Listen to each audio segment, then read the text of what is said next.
sudah lama tidak dapat kabar dari Dokter Oki, laporan yang di Polda atau menjadi saksi di Polda itu seperti apa sih, Bang? Ya, jadi saya berkomunikasi dengan Dokter Oki pas Lebaran kemarin ya. Ya, tentunya pertama-tama saya juga kaget dan saya ikut prihatin dan mendoakan agar supaya putra dari Dokter Oki segera pulih, karena kemarin infonya masuk rumah sakit.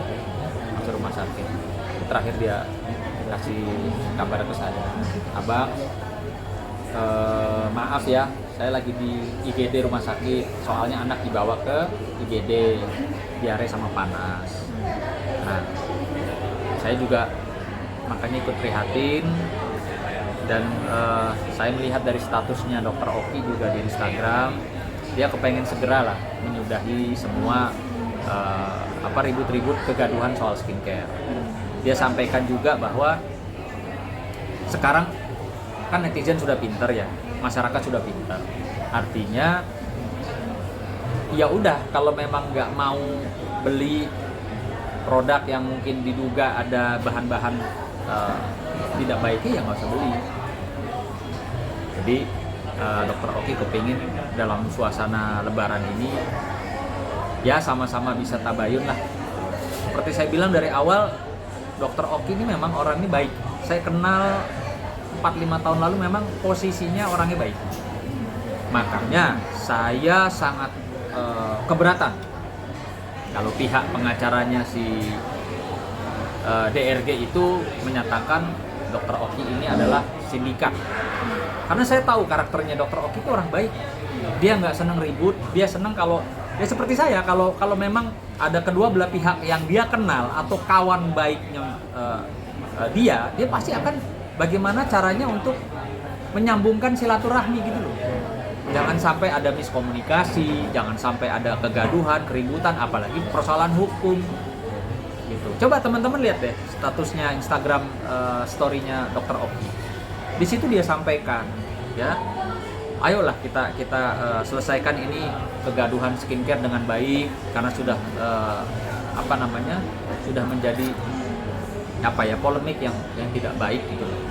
Sesama pengusaha saling memperbaiki produknya, seperti yang saya sampaikan selalu, bahwa kalau kalian para pengusaha skincare pesan skincare ke pabrik, ya sudah ada kesepakatan seperti apa, kandungannya seperti apa, lalu pabrik selesai mengirimkan ke pihak para pengusaha skincare, baiknya saran saya sebelum diedarkan ke reseller ataupun ke masyarakat dijual langsung, baiknya dicek kembali. Misalnya ada 1000 piece, di random cek aja, 100 piece masukin di lab, double cek, tidak ada mengandung bahan berbahaya, silahkan dijual ke reseller atau ke masyarakat.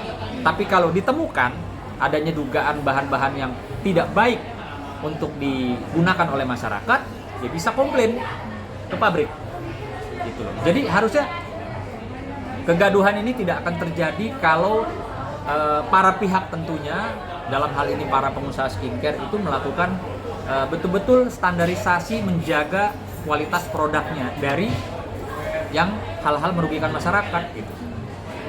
Nah, apa yang saya sampaikan di awal pada saat saya menerima, ya, ditunjuk sebagai kuasa hukumnya Dokter Oki, saya sudah menyampaikan bahwa Dokter Oki ini orang baik, jauh dari kata sindikat.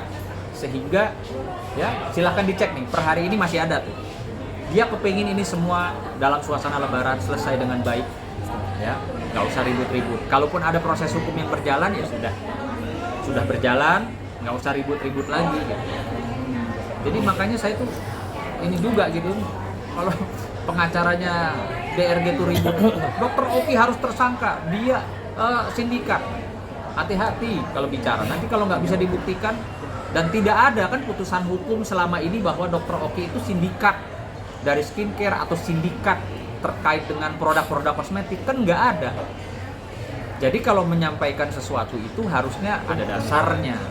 Setahu saya kan kuasa hukumnya DRG kalau ngomong itu kan ada pasalnya. Ini buktikan kepada kita, mana kalau Dokter Oki dibilang sindikat mana putusan hukumnya Dokter Oki itu sindikat gitu. gitu teman-teman. Tapi untuk kelanjutan proses hukumnya sendiri seperti Proses hukumnya tetap berjalan. terakhir itu diperiksa pemeriksaan Sampai saat ini belum ada panggilan lagi. Yang pasti kalau ada panggilan polisi, beliau Dr. Oki sebagai warga negara yang baik tentunya juga nanti akan saya dampingi pasti. berarti terakhir sebagai saksi Iya, masih sebagai saksi dan memang akan terus sebagai saksi di laporannya bang, di laporannya DRG ya. Iya. DRG. Oke. Bang, artinya kan ini kan pihak sono kan terus mendengungkan yang tadi abang bilang, mendengungkan bahwa Dr. Oki harus ditangkap. Mungkin langkah ini selanjutnya seperti apa sih bang? Artinya mungkin ini sudah usai lebaran mungkin. ini Ya kasus bersyukurlah orang-orang yang menyampaikan atau berkoar-koar Dr. Oki ini harus jadi tersangka, Dr. Oki ini sindikat.